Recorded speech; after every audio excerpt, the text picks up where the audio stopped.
আসসালামু আলাইকুম ভিউয়ার্স, খুরশিদ আলম রিপন বলছিলাম পিনাকেল কনসালটেন্সি গ্রুপ থেকে। আজকে আমরা কথা বলবো স্টাডি ইন সাউথ কোরিয়া নিয়ে।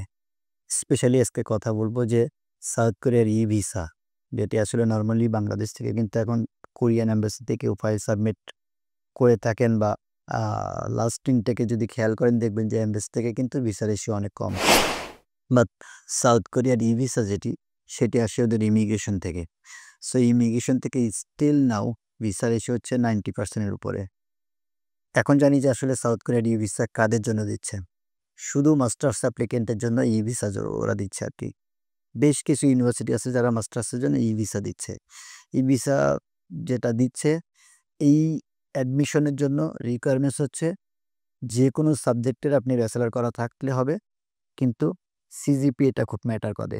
সিজিপিএ মিনিমাম 2.7 থাকতেই হবে। সিজিপিএ মিনিমাম কিন্তু 2.70 থাকতে হবে আউট অফ 4। এবং এক্ষেত্রে সিজিপিএ যত বেশি ভালো হবে তত আপনার ভিসার পসিবিলিটিস বা অ্যাডমিশনের চান্স তত বাড়বে। এখানে নরমালি ইউনিভার্সিটিগুলো যেটা আছে রিকোয়ারমেন্টস হচ্ছে মিনিমাম 5.5 থাকতে হবে। 6 থাকলে ভালো হয়। ওভারঅল 5.5 থাকলে হবে। কোনো ইন্ডিভিজুয়াল স্কোর দরকার নেই। কিন্তু যদি এরকম কারো থাকেন যে আপনার সিজিপিএ 2.7 এর উপর আছে বা সিজিপিএ 3 আছে, আইএলটিএস নেই, প্রাইভেট ইউনিভার্সিটি থেকে যদি আপনি পড়ালেখা কমপ্লিট করা থাকেন, তাহলে আপনার মিডিয়াম অফ ইনস্ট্রাকশন দিয়ে কিন্তু ২ একটা ইউনিভার্সিটি আছে যেখানে আমরা ই-ভিসা করে দিতে পারবো।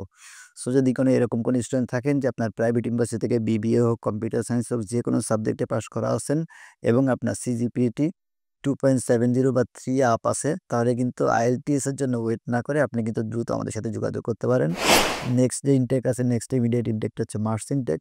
মার্চ ইনটেকের জন্য কিন্তু আমরা আপনার ই-ভিসাটি করে দিতে পারবো বলে আমরা বিশ্বাস করি। সুতরাং যদি আপনার কেউ মাস্টার্সে এপ্লাই করতে চান, সিজিপিএ যে 2.7 এর উপরে থাকে, প্রাইভেট ইউনিভার্সিটি থেকে পাস থাকে, ন্যাশনাল ইউনিভার্সিটি এমওয়াই না, তাহলে কিন্তু আপনি উইথআউট আইএলটিএস কিন্তু আমাদের সাথে যোগাযোগ করতে পারেন। সবাই ভালো থাকবেন, সুস্থ থাকবেন। আল্লাহ হাফেজ।